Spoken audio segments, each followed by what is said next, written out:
هذا هو التفكير اللي اصبح سائد ربما في المستويات. ما نقولش ما نحاولش نعمم، لكن الشعور يعني الحده اللي يعني هذاك الشعور القوي بما يجري حولنا هذا ما كانش اعتقد موجود.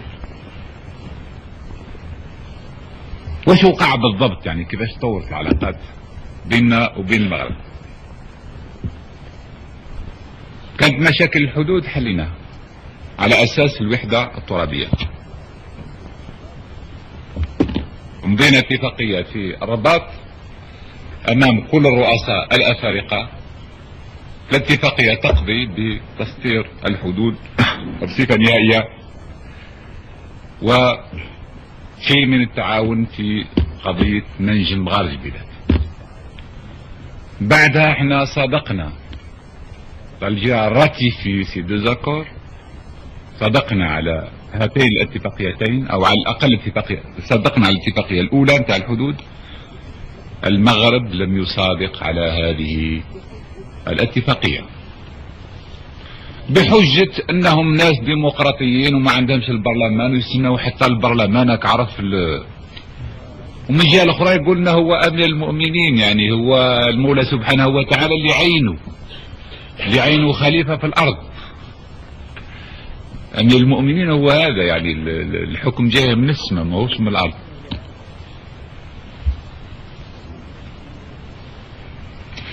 قضية الصحراء أنا موقفنا حددناه، قلنا قضية الصحراء موقفنا هو تقليل المصير. دروك راكم تتكلموا على التقسيم، إذا كان هذا هو رأي السكان، يعني فيه سكان اللي باغيين يصبحوا مغاربة أو يصبحوا موريتانيين، أهلا وسهلا، احنا ما نقدرش ندخل في هذه المسائل. وقع اتفاق سري تحت البرنوس ما خبروش عليه، يعني حتى المدة الأخيرة هذه باش بدا يبان، ونحن ما نقدرش نوافق على اتفاق سري بدون ما نعرف. في هذه المدة خلقت حركة سياسية، حركة ثورية مكونة من كل الشبيبة نتاع هذه المنطقة، واللي هي ترفض باش تكون يعني باش المنطقة تكون مغربية أو تكون موريتانيا. الإسبان منذ سنة كانوا طالبين يعملوا تقرير مصير، المغرب رفض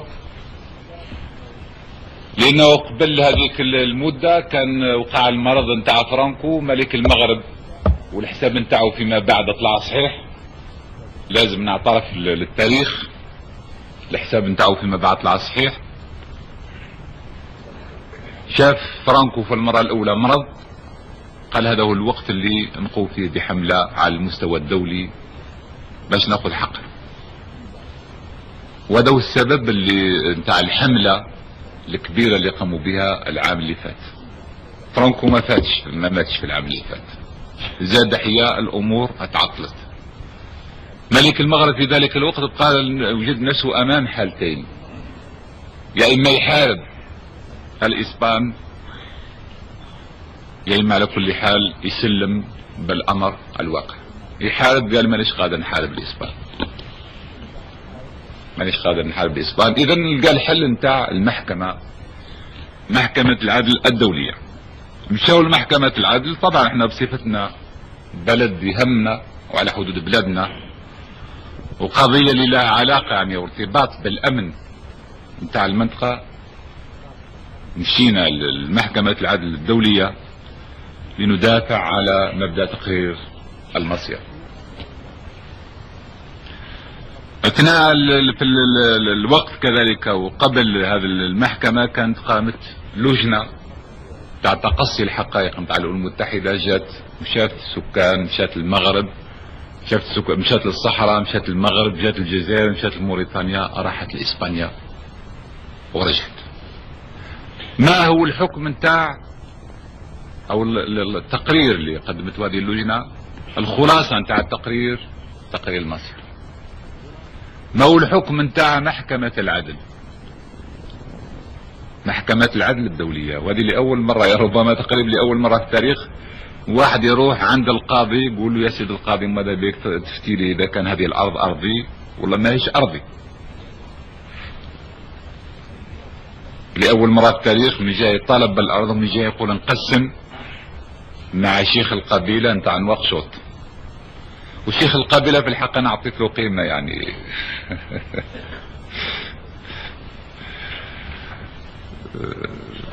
شيخ القبيلة نتاع نواكشوط يعني ربما أنا مسؤول عليه شو يعني يجي في يوم من الأيام ونقولها سياسيين يعني أمام الشعب نتاعنا. كما أقول لك نظن مثال وعراني يقول كبرنا بالحمار وعملنا له شهراء، زعبط ولد الحرام ورجع الحلس.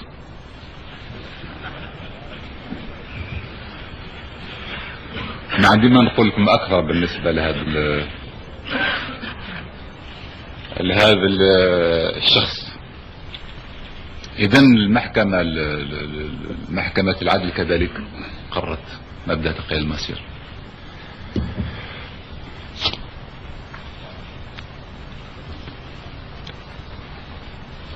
لكن في كل هذه المدة ومنذ سنة وحتى وأكثر والتجنيد واقع يعني ماشي على قدم وساق في المغرب ضد الإسبان طبعا، ولكن بالخصوص ضد بلادنا، عام ضد بلادنا. لا تقريبا 6 أشهر كنت كل يوم نقرأ كل ما يكتب في المغرب يعني مسائل اللي هي الإنسان يقراها لأن ضروري يقراها، مسائل اللي الواحد يعيفها لما يقراها. الخط اللي كان في الأول ضد الإسبان فإذا به يحول ضد الجزائر. كل الفئات المغربية من اليساريين للوطنيين اليمينيين اللي نقدر نقول عليهم الوطنيين اليمينيين البرجوازيين تاع فاس تاع الاستقلال، الى ما يسمى بالشيوعيين، كلهم على كل حال كانوا على ملة واحدة وعلى دين واحد وعلى كلمة واحدة ضد الشعب نتاعنا، ضد بلادنا، وفي النهاية ضد الثورة نتاعنا. هذه الملاحظة يعني المرة للواحد استخرجها، ماهيش مسألة نتاع انفعال، ماهيش مسائل نتاع انفعالات، او هذه مدة نتاع سنة وصلت بهم الوقاحة يعني والانحطاط والحقد والغل الى درجة شتم هذه الامة، بين امة ما عندهاش اصل، ما عندهاش ماضي، امة اللي كان دائما راكعة. هذا الشعب الجزائري اللي كان طول حياته هو متمرد، يعني طول حياته معروف في التاريخ متمرد اب عن جد. يعني اصبح هذا الكلام يكتب في تاريخ، يعني في يعني جرائد بلد يعني شقيق. وكأننا على كل حال من جديد امام لاكوست وجيمولي وسوستان. على الاقل هذوك الناس كانوا يحترمونا لان كنا نتصارع معاهم في الارض، كانوا عارفين باللي رجالة على كل حال ولاد رجالة، ولما كنا نتحاكم معاهم في الجبال ولا في المدن كنا نخلي رجالة، لكن كانوا هم ياخذوا اطرحة. على الاقل هذوك داخليا كانوا معترفين، بينما كانوا عاملينها لاغراض سياسية. لكن هذا الان الحقد والغل يعني اللي ما نتكلمش على اشخاصنا، نعالبوا اشخاصنا احنا كمسؤولين سياسيين. وانا قلتها، الانسان لما يكون مسؤول سياسي ما يخافش الناس يسبوه ولا يقولوا فيه ولا يقتلوه البحر، يقول لك اللي يلعب الزح ما يقول اح، يعني الواحد لما يختار المسؤوليه نتاعو لازم يخلص الثمن. لكن الشعب علاش؟ احنا حاولنا نسكت، حاولنا على كل حال نتجنب، حاولنا من في هذا نفس الحديث يعني اللي قالته الجرائد، يعني نوجدوه. اذا كان تبعتوا الكلام نتاع ملك المغرب قال لك المغرب اللي هو منذ 6 قرون، اللي في الوقت اللي كانوا الاتراك في الجزائر، يعني احنا سيادكم، احنا سيادكم، يعني سلالة نتاع الحكم، ملوك، انتم رعاع. هذا الكلام نتاع السلقوط، ولد السلقوط راك عارف، واحد سكير، واحد خبيث، رأس ماله 500 مليون دولار، 250 مليار رأس ماله. هذه الجرائد الأمريكية تقولها على كل حال. الإنسان اللي ياخذ المصالح نتاعو تاخذ من لا دروغ 8 طن دو دروغ، عرف العام اللي فات مني جاية من كتامك، عرف الناس تخدم في العفيون، العالم كامل يحارب فيه، هو يتاج يعني يخلي الناس نتاعو اللي يحاولوا هذا الناس المتعفنين يوصلوا لهذه الدرجة. إذا لابد فيه شيء، يعني لابد فيه شيء، والشيء هذا لازم نشعر به، لازم نشعر به ونعيشه بقوة. هذا تجنيد، وهذا التعبئة، وهذا التعبئة، وهذه الحكاية نتاع المسيرة هذه 300 وكذا، واللي هي كلها منظمة من طرف الأمريكان، ومن طرف على كل حال المغاربة، ومن طرف بالاتفاق مع إسبانيا. لأن فرانكو مهما قيل فيه فاشيستي ولا نازي ولا كذا، يعني من الناحية التاريخية يحكم عليه التاريخ بأنه كان راجل لما يقول كحلة كحلة، ولما يقول بيضة بيضة، يعني هذا نهار طاح، يعني الاستراتيجية دي كلها اتحركت. والمقصود ما كانش إلا الصحراء، المقصود ربما كان شيء منه الجزائر.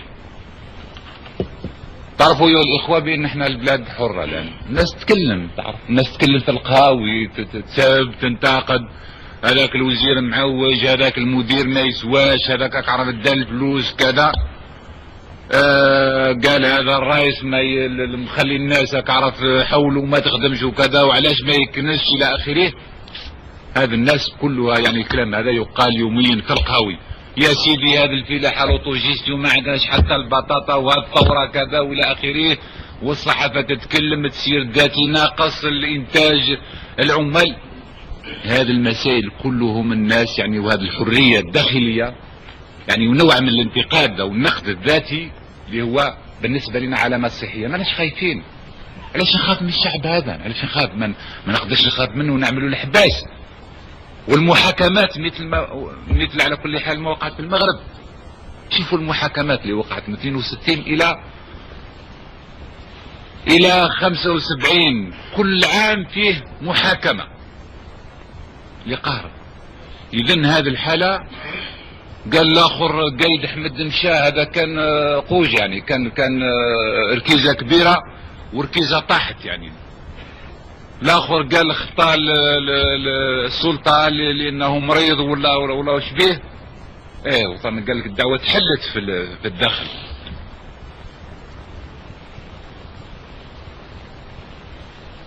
ربما هذه الاشياء غلطت ملك المغرب، وغلطت الامريكان، وغلطت بعض الرأسماليين اللي هم حولنا. انا اقول لكم حكاية وقلتها امام السفير الامريكي مرة باش يسمحها يوصلها لسياده، قلت واسمع، قلت احنا في الجزائر اذا كانت حاب باش تعملوا دراسة علينا قلت له كيما هذاك لو بنو انكورابل،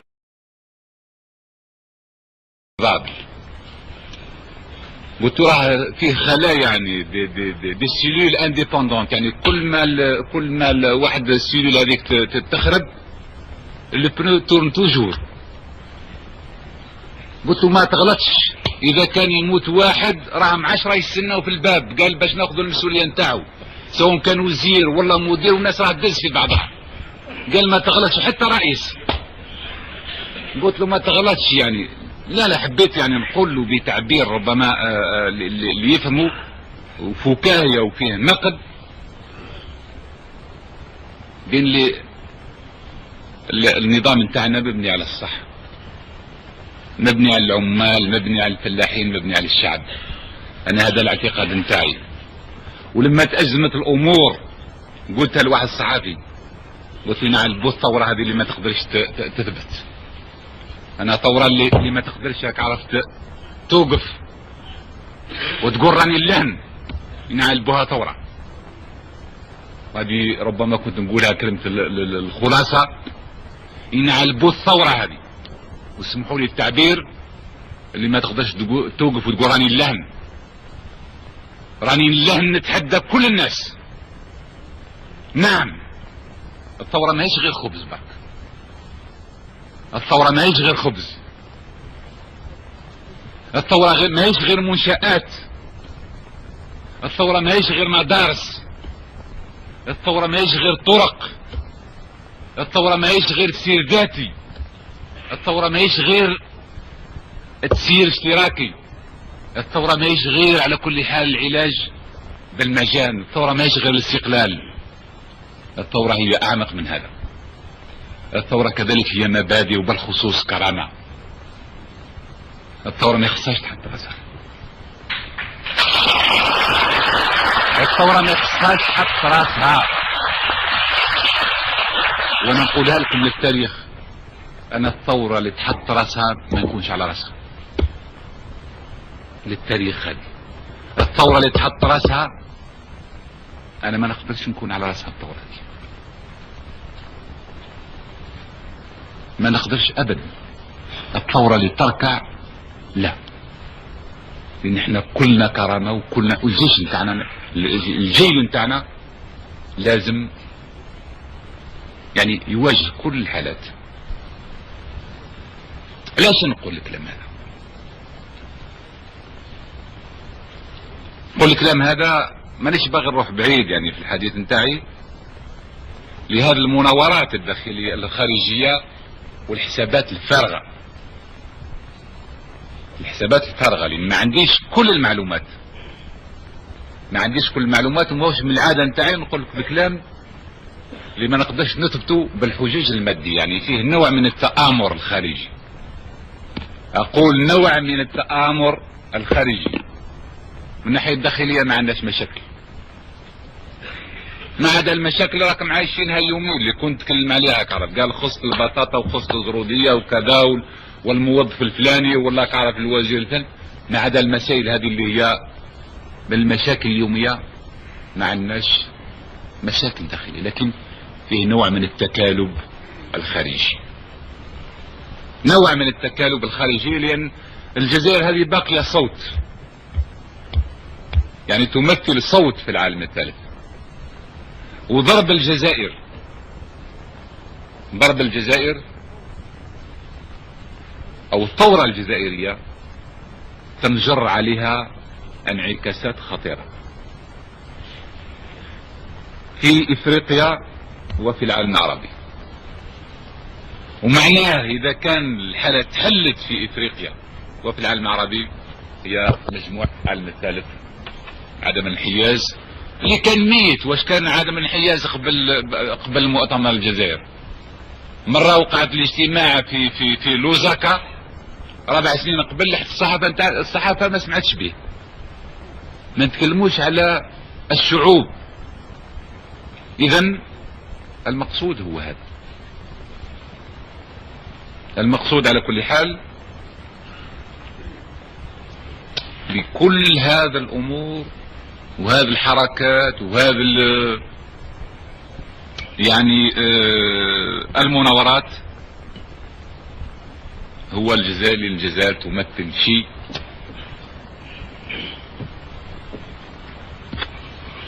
والجزائر تمثل صوت.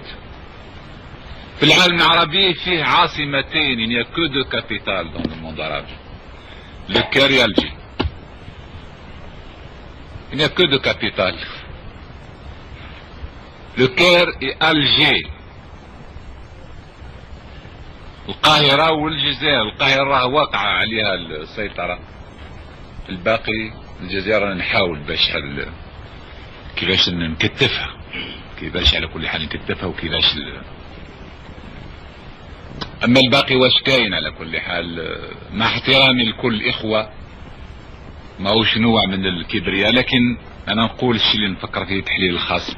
العربية السعودية اغنى بلد في العالم العربي، ولكن العربية السعودية بالنسبة الي في المرحلة الحالية هي برميل كبير نتاع البترول وصندوق كبير نتاع الدولارات، وهذا ما يمثلش كل شيء.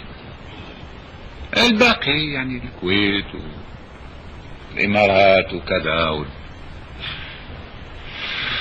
او سوريا او حتى ليبيا ما يعملوش الوزن، لان فيه شيء يعني في هذيك النوعية التاريخية للجزائر من الشعوب اللي حاربت بالسلاح واستقلت، اللي هي تندرج في الخط الكبير هذا الثوري بتاع العالم الثالث بعد الحرب العالمية الثانية، اللي يسمى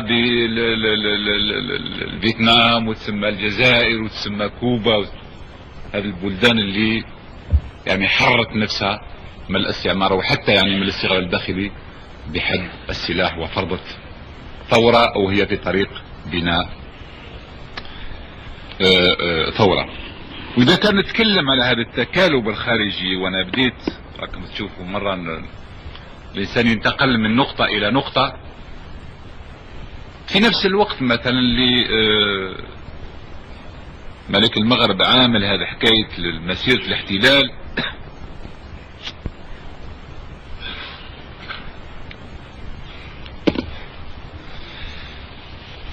نوجدوا مثلا اخونا الامبراطور نتاع قرطاج عامل لي كل يوم تصريحات، وانا فلان قال لي وفلان قلت له وقلت الملك المغرب ما تدخل.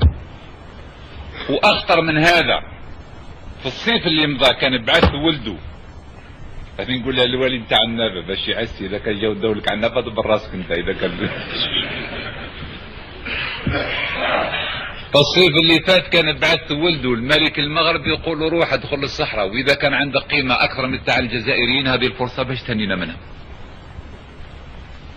في الحبيب الكبير بعث الحبيب الصغير الملك المغرب.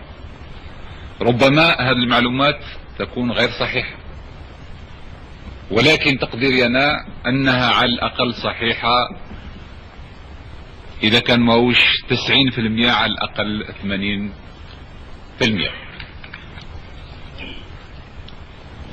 هذا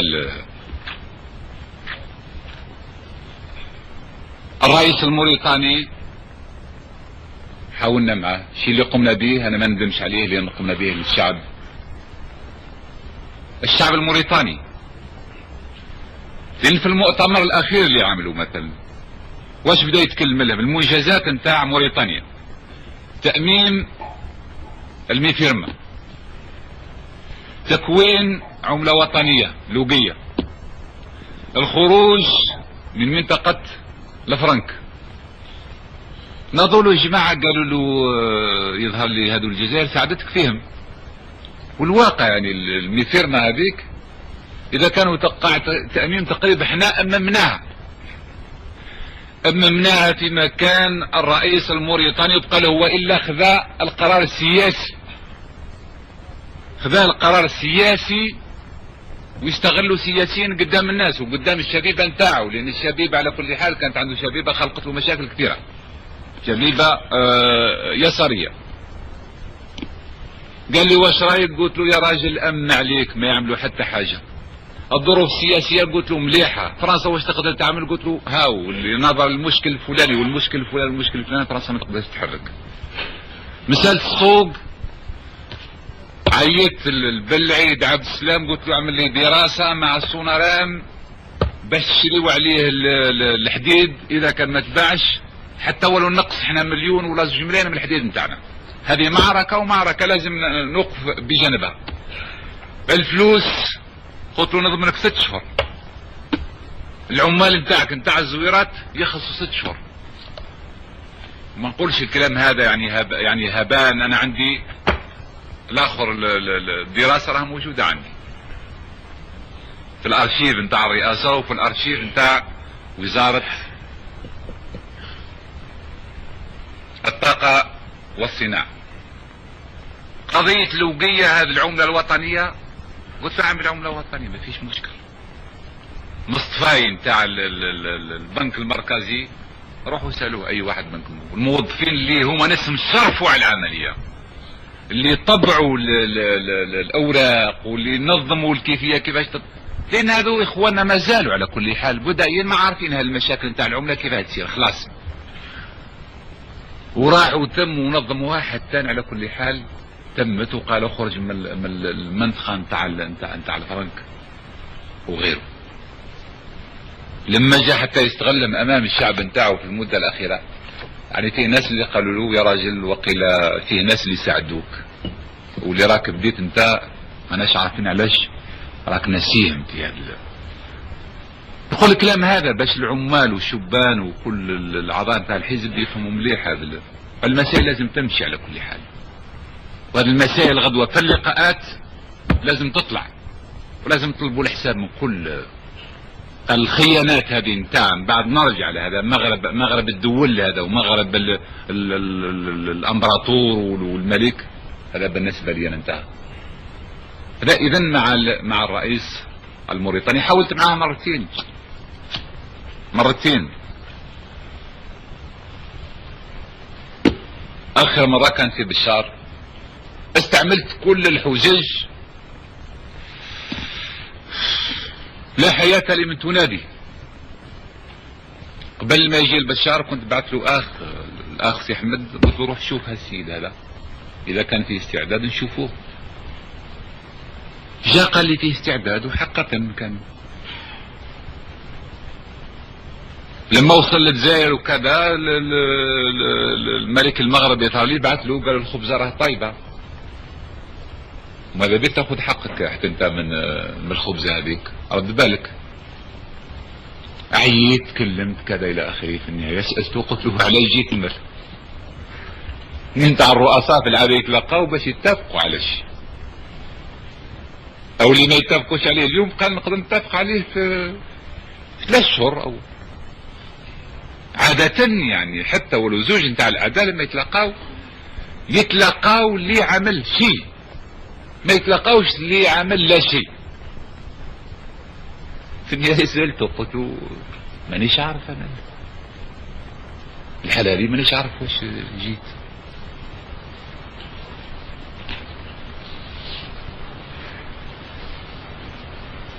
بالنسبة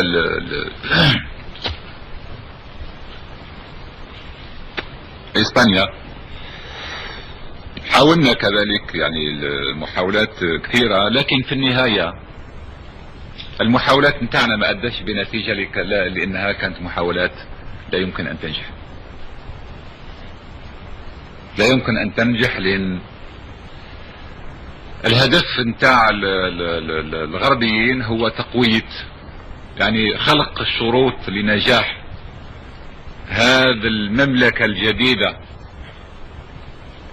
اللي تنشأ بعد مدة طويلة من الغياب نتاعها، اللي تؤسس بعد مدة طويلة في اسبانيا، وإنقاذ مملكة أخرى وتدعيمها ألا وهي المملكة المغربية، لدرء الخطر يعني حصار كذلك او للمحافظة على الاستراتيجية اللي تدخل في الخط نتاع الناتو وغيره. لان ما يجري في البرتغال، النظام التقدمي في الجزائر، مشاكل انغولا الصراع الغربي السوفيتي اللي موجود الان، صراع واضح من جهة يعني صراع متزعمته امريكا، ومن جهة الاخرى الصراع متزعمته الاتحاد السوفيتي او متزعمه الاتحاد السوفيتي. فلهذا الواحد ما يتعجبش لما يسمع كلمات مثلا بعض الصريحات كما الصريحات نتاع سنغور. احنا علاش جاوبنا سنغور؟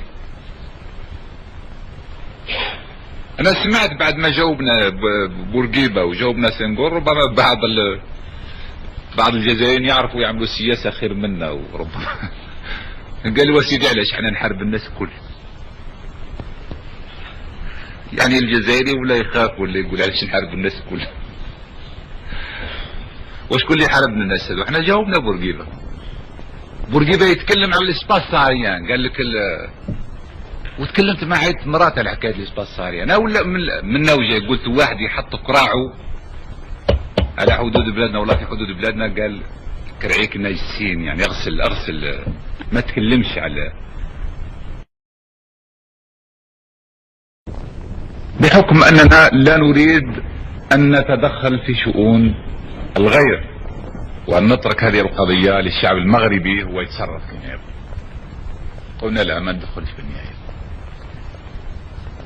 وكان حقا ملك المغرب في حالة يرثى لها في ذلك الوقت، وهذه معليش نسجلها للتاريخ، لان في هذه المراحل الحاسمة لازم الانسان في بعض المسائل يقولها. ما لقى حشاكم الا بيت المال باش يروح يتخبى فيه، باش يروح يهرب فيها كعرب. معناها الحالة اللي وصل لها في ذلك الوقت اللي تهجنوا يعني على ركيبيه طايح استنى غير في رحمة ربي. هذاك اليوم انا خذيت التليفون، قال وراه الملك عايط له، قلت له واش كان؟ خبرنا. يعني التليفون هذاك معناه ان الجزائر ما تدخلش ما تساعدش الجماعة هذه، القضية هي بينكم انتم. هذا المعنى نتاع التليفون، لا هو تحميد بالسلامة ولا هو كما استغلته الصحافة في ذلك الوقت، إن هو كان كما الغرقان هذاك يشد غير في القشة هذيك اللي يلقاها يشد فيها، يقول لك ربما هذه عروة كبيرة ولا حبل كبير يمنعني من الغرق. التليفون اللي كنت عملته في ذلك الليلة في تلك الليلة، المعنى السياسي بتاعه أننا ما ندخلش في الشؤون الداخلية نتاعك. حاولوا اخواننا الليبيين طبعا للمزايدة السياسية يبهبروا، خليني نبعث الطيارات يضربوا القصر الى اخره. هذا كله كان كلام فارغ، لان ما عارفينش يعني حتى فين جاء القصر وراه موجود الملك وراه موجود الصخيرات. لكن سياسيا كان موقف، سياسيا خذاو موقف ضد وموقف عالمي. هذه كذلك للتاريخ لازم نقولها. بعض الصخيرات كانوا في وضعية سيئة للغاية، وقعت قضية الطائرة. لا علينا، هذه كلها مسائل داخلية حتى تعرفوا كيفاش السياسة نتاع بلادنا كانت سياسة مسؤولة، رغم أننا ننادي ونطبق الإصلاح الزراعي أو الثورة الزراعية، التسيير الاشتراكي، كذا كل شيء من أجل الشعب. رغم هذا على كل حال وكثوار وكمناضلين ثوريين قلنا لا، ما ندخلش في ما حولنا. أجهلنا حتى ما يسمى بالقوات الوطنية إلى حد ما، لأنهم نفسهم ما عرفوش يتصرفوا، لكن ما كانش عندنا علاقة مع ما يسمى بالمعارضة. والمعارضة قلنا حتى لا نخلق أسباب جديدة يعني الصراع الدائم في هذه المنطقة. والمقصود من هذا كله هو أن لا تدخل يعني الحرب الباردة أو شيء من الحرب الباردة والصراعات الدولية في المنطقة نتاع المغرب العربي. هذا كل مقصود. يعني الاستراتيجية نتاعنا كلها هي نتجنب بكل وسيلة أن تصبح المنطقة نتاعنا منطقة صراع دولي بين الكبار.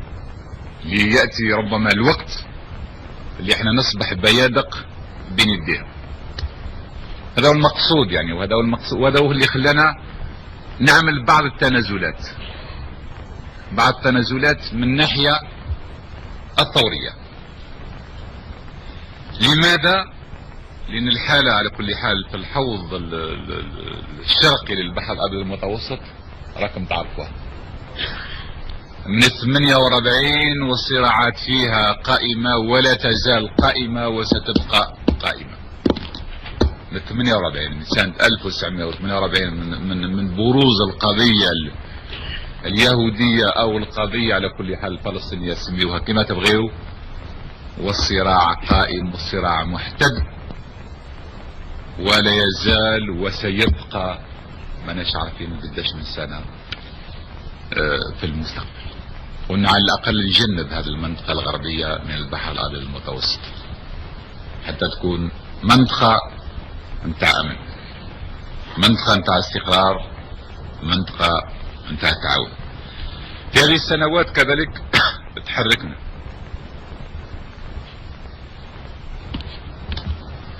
تحركنا بقوة، اشتغلنا بقوة على المستوى الداخلي وعلى المستوى الدولي. على المستوى الداخلي نظن ماهوش هذا هو الوقت اللي نهاره ما نتكلمش عليه. هذه المسائل نتركها للتاريخ، نتركها كل الناس اللي يعني يعرفوا يقدروا الأمور كيفاش كانت بالأمس، كيفاش راهي الحالة نتاع بلادنا اليوم. لكن نتكلم على المستوى العالمي. سنة 75 65 66 67 حتى 68 كانت حالة صعبة بالنسبة للعمل نتاعنا في المستوى الدولي، لأن الحالة الداخلية نتاعنا نفسها كانت صعبة سيئة. الحالة الاقتصادية، الحالة المالية، الحالة النظامية، يعني كانت مراحل حقا لمراحل، يعني مرحلة صعبة ومرحلة دقيقة في حياة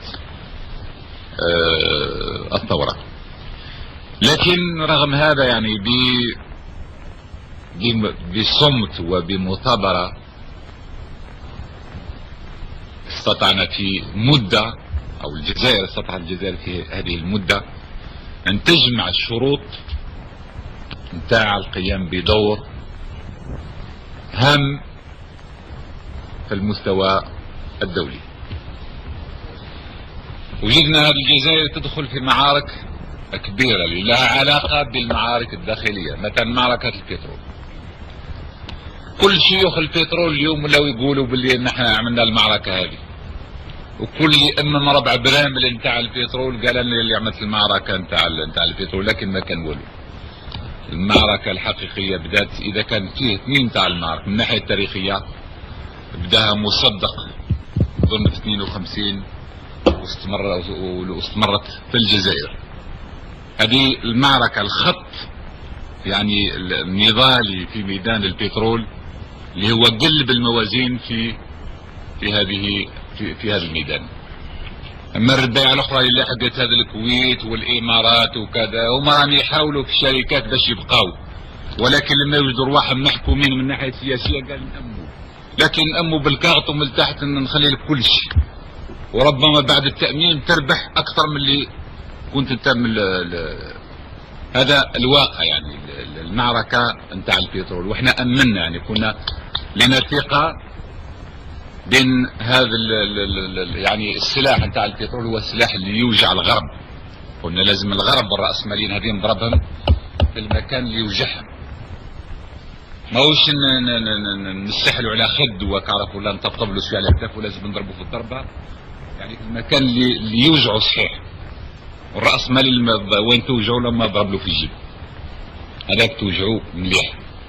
والحصة الكبيرة مثل ما تعرفوا كانت ثروات طائلة راقدة يستغلوا فيها الرأسماليين، وبعض شيوخ البترول من العرب اللي ربما البعض، نرجع للموضوع هذا، ظلوا يهزوا في البرانس نتاعهم، ظلوا يهزوا في البرانس، وظل الرباعة تسكر وتشري في الكازينوهات وتقود لي في الغنيات يعني ديارام اترافير لوروب في لامريك، والاموال في البنوك. فالواقع ما كان لهم حتى وزن في هذه العملية، وإنما قال مدوا الفلوس منا. عرف إذا كان مصر تكلمت قال متضرة من الحرب مد لها شوية نتاع فلوس، مد لها 200 دولار 200 مليون دولار أو 300 مليون دولار وسكت ما كان حط له هذيك الحجرة في فمه خليه يسكت. علاش نتكلم على قضية البترول؟ لازم نعرف كل الخبايا نتاع المعركة نتاعنا. لاش نتكلم على قضية البترول؟ قضية البترول هي معركة العالم الثالث. قضية البترول وصلتنا لمعركة المواد الأولية. لأول مرة العرب أصبح عندهم قيمة. العرب المهزومين، العرب المشارقة المهزومين اللي يعني من 48 وهم يأكلوا في المطرق حتى 73 اليهود وصلوا تقريبا القاهرة كذلك.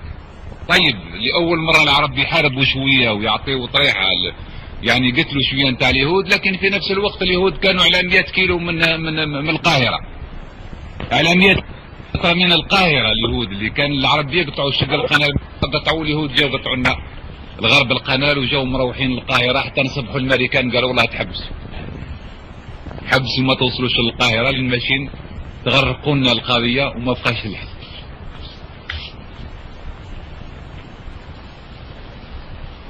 ما بقاش الحل. ربما يعني تشوفوا كيفاش ننتقل من مكان الى مكان. البترول والحرب للامور لها علاقة. إذن قضية البترول هذه المعارك اللي خذتها من الجزائر. قضية المواد الأولية، قلنا نربط البترول بالمواد الأولية، وطرحنا لأول مرة يعني الموضوع أمام العالم كله، أمام الأمم المتحدة، ولأول مرة الغربيين كانوا حقا قلقين. يا هل ترى يكون الاصطدام، يكون الصراع يحتد هذا الاصطدام، أم نوجد صيغة نتاع التفاهم؟ لأول مرة في تاريخ العلاقات الدولية الغربيين الرأسماليين يقبلوا باش يكون حوار بين العالم الثالث وبين الدول المصنعة. أقول لأول مرة في التاريخ، لأول مرة في التاريخ يقبل، لأن معركة البترول القوة يعني نوع من ميزان القوة اللي خلق هذه الجبهة اللي خلقناها، صبحت حقيقة تهدد مصالح الرأسمالية العالمية، صبحت تهدد مصالح الرأسمالية العالمية. إذن لابد من رد فعل، لابد من رد فعل حاسم لوضع حد لهذا. الجزائر لعبت دور طلائعي في هذه القضية. الجزائر لما قلنا اللي كانت في يعني تضمد في الجراح نتاعها وتحل في المشاكل الداخلية اللي الناجعة عن الحرب وغيره، وتحاول باش تحسن المالية نتاعها، فإذا به نوجد هذه الجزائر في المقدمة.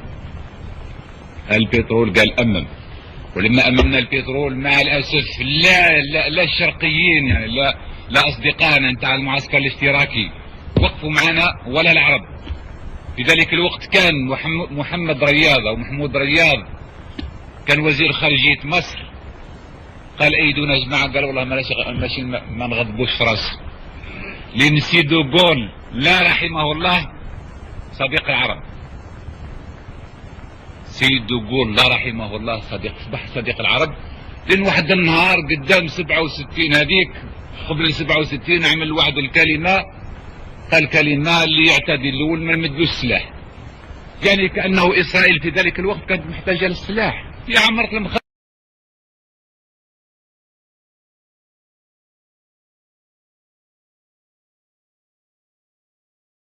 المخازن واش باقية عمرت المخازن وبالأسلحة الفرنسية ركعت العرب. اصبح دوغول يعني صديق العرب وما هوش لازم باش نغضبوا. طبعا الجماعة اصدقائنا نتاع المعسكر الاشتراكي الاستراتيجية نتاعهم هي فرنسا، دوغول راه ضد الامريكان ضد الرأسمالية وباغي يخرج من الوطن، لازم نساعده شوية لان هذيك نقطة ضعف، نقطة ضعف نتاع الغرب لازم نضربوا من نقطة ضعف، وهذا حساب غلط. حتى اصدقائنا نتاع المعسكر الاشتراكي بعض الاحيان يحسبوا رواحهم علماء كبار ولكن مسائل تافهة ما يفهموهاش. لازم نحكي لكم على كل المسائل هذه باش تعرفوا. في المعركة اذا لما قلت البترول بقينا وحدنا. شريوا علينا انتم البترول جماعة المعسكر الاشتراكي، قال نمدوكم الفنيين ما فيش موقف سياسي علني. العرب كاش ما فيه فلوس ساعدونا في القضية هذه؟ ما عندناش لا علينا. احنا كنا عاملين حسابنا على اساس ان المعركة هي معركتنا. اللي وقع في 3 من بعد 73 في المشرق، لازم تعرفوا الأرضية كلها من بعد ما نرجع للمغرب. اللي وقع في 73 بعد 73 في المشرق له علاقة بما يجري اليوم في المغرب. كيف؟ لماذا؟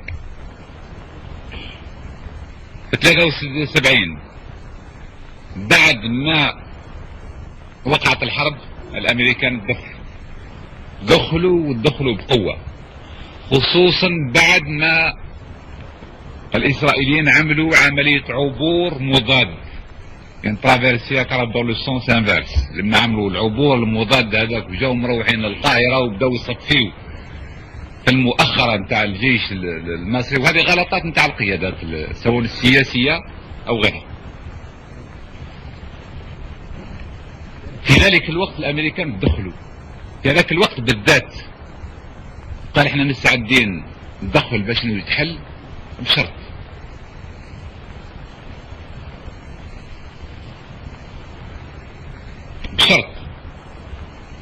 هو الشرط هذا نتكلموا عليه فيما بعد. من ذلك الوقت الامريكان دخلوا في القضية نتاع المشرق وصبحوا هما اللي يلعبوا الدور الاول، اصبح مفتاح القضية في المشرق بين يدين الولايات المتحدة. والولايات المتحدة الان تعمل وهذه نقطة مهمة جدا تبعوني فيها، تعمل باش تنهي ما يسمى بالثورة الناصرية، واللي ما كان في ذلك الوقت عبد الناصر كان يسميها ثورة 23 يوليو. يعني باش تنهيها يعني على مستوى المكاسب الشعبية، جعلها بين قوسين ماترس لا ريفوليسيون، سميوها لا ريفوليسيون دي 23 جوي اونتر بارونتيز، بين قوسين. قالوا انتهت انتم يا جماعة يا المصريين، واحد النهار من نهارات الرئيس نتاعكم اللي كان يسمى عبد الناصر غلط في حق امريكا، في حق الولايات المتحدة، هذه الدولة العظمى، هذه الدولة الغنية، هذه الدولة اللي تعشقوا فيها بزاف.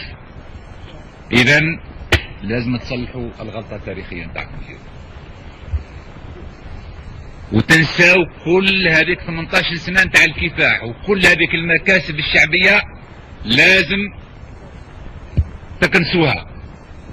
ولازم العملاء اللي كانوا يخدموا معنا في السيع كما المعروف، تعرفوا القصة نتاع ولاد امين معروفة، يعني كان واحد منهم كان يشتغل عضو من العناصر الكبار نتاع وكالة المخابرات الأمريكية، قال لازم يرجع ويرجع من الناس المقربين والبرجوازيين هذوك وهذيك الأوباش والأوساخ كلها اللي هي تطفو على السطح.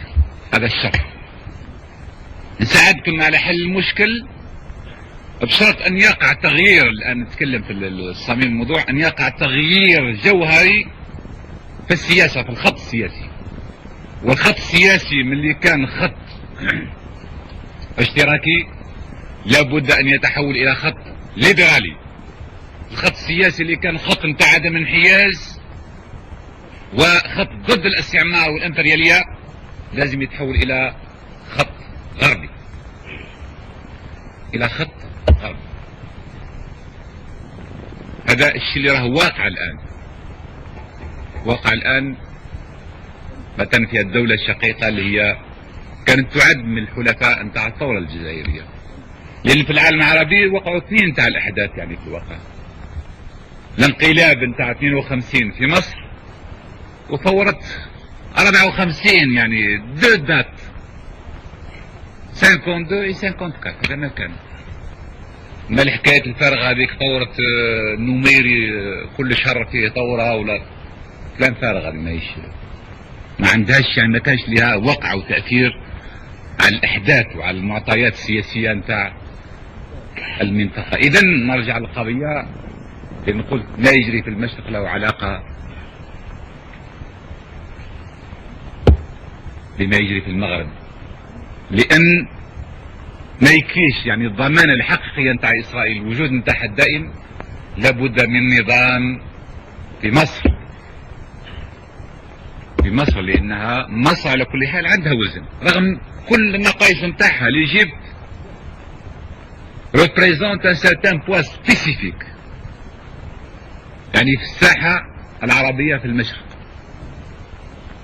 قال لضمان الحياة نتاع إسرائيل لابد أن هذه الدولة الكبرى، الدولة العربية الكبرى لازم تصبح مرتبطة ارتباط عضوي بالسياسة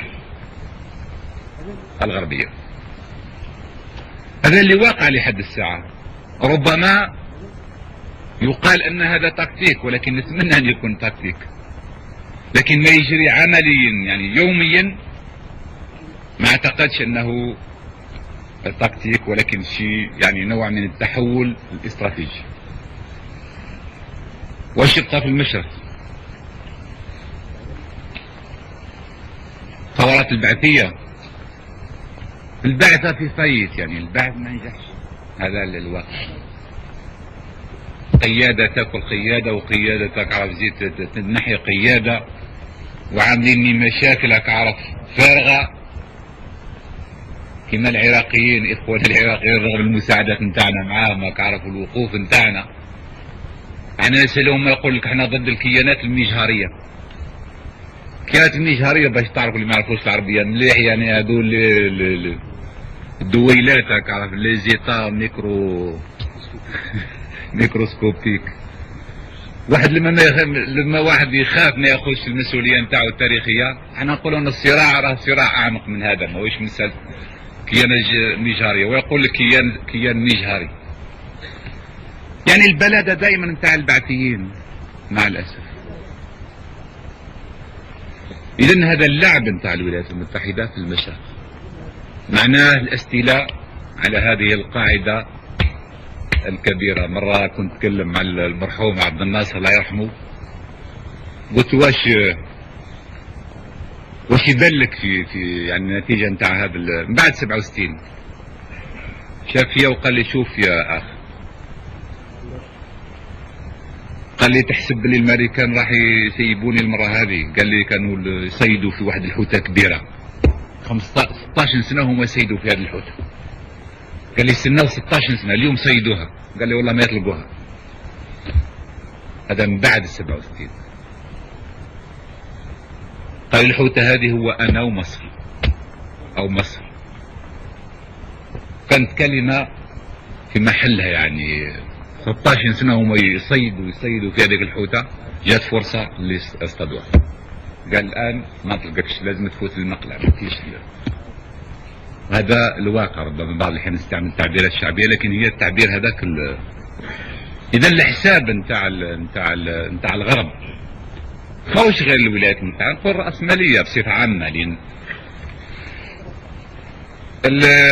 الامور مرتبطه. يعني قضيه المشرق مرتبطه مثلا بقضيه اسيا في المده الاخيره. مثلا الامريكان خذوا طريحه على يد المناضلين الثوار الاسيويين. اكبر هزيمه في التاريخ الامريكي كانت الهزيمه نتاعهم الاخيره في الهمسينيه. منذ الحرب الاهليه ومنذ حرب الاستقلال، استقلال الولايات المتحده، هذه اول هزيمه نتاعهم في التاريخ. كل الحروب اللي دخلوها كانت حروب ناجحه، لان الحروب كانت تقع خارج الارض نتاعهم، والطاقه الحيويه نتاعهم ما كانش تتمس.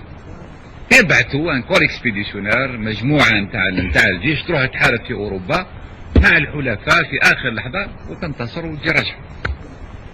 هذه اللي اول مره في التاريخ نتاعهم يعملوا حرب ويفشلوا فيها. مثل قضيه يعني المساله نتاع كوريا، لان في النهايه كوريا تقسمت. سياسه واستراتيجيه نتاع الولايات المتحده اللي تبنات بعد الحرب العالميه الثانيه طاح منها الحيط. الحيط هذا هو الحيط الاسيوي. اذا وقع انسحاب. الانسحاب هذا ما هي الارضيه نتاعو؟ ما هو المواقع نتاعو؟ المواقع نتاعو اليوم يعني ما انسحبوا للمنطقه العربيه والمنطقه الافريقيه، لان هذه حيويه. يعني اثنين تاع المناطق حيويين جدا بالنسبه للغرب بصفه عامه. العالم العربي نظرا للطاقات الهائله نتاع الطاقه هو محتاج للطاقه هذه لمده 30 سنه، والمشكل الاسرائيلي اللي هو مشكل امريكي داخلي، وكذلك افريقيا اللي هي مكمله او مع العالم العربي منطقة تكمل بعضها، وكذلك قربها من اوروبا، من الحلف الاطلسي، ولما تحتوي عليه هذه القارة من مواد اولية ضخمة، وكسوق مهم جدا للبضاعة نتاع الدول الرأسمالية. اذا يعني اللي وقع في اسيا في الهمسينية هذا له اليوم ارتباط بما الشيء اللي وقع والشيء اللي يقع اليوم في هذه المنطقة. اذا لما قلت قبيلة بين الامور مرتبطة ببعض، وانا حبيت باش نتوسع في هذه القضية حتى ما نشوفش القضية من واحد من عين لبرة او من طاقة ضيقة جدا. لازم نشوفها في الاطار نتاعها، لان العالم اللي نعيش فيه عالم اللي مليان بالعلماء والمفكرين السياسيين والناس اللي يحسبوا ما يحسبوش على مستوى بلد او منطقة صغيرة كما نتاعنا المنطقة العربي، ولكن ياخذوا دائما الكرة الارضية.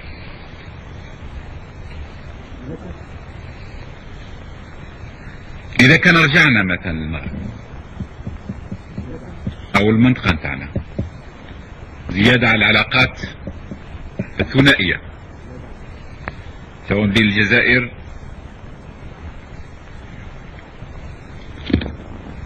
والمغرب، أو الجزائر أو تونس، أو الجزائر وليبيا، لابد في نفس الوقت حتى نكمل الدراسة أو التحليلية هذه نتوسع شوية. مثلا إسبانيا مرت في هذه المنطقة بظروف اللي تعرفوها، ونظن ماهوش لازم باش نطول فيها. بجانب إسبانيا فيه القضية نتاع البرتغال لأول مرة يعني في ثورة ما نعرف إذا كانت تنجح ولا ما تنجحش،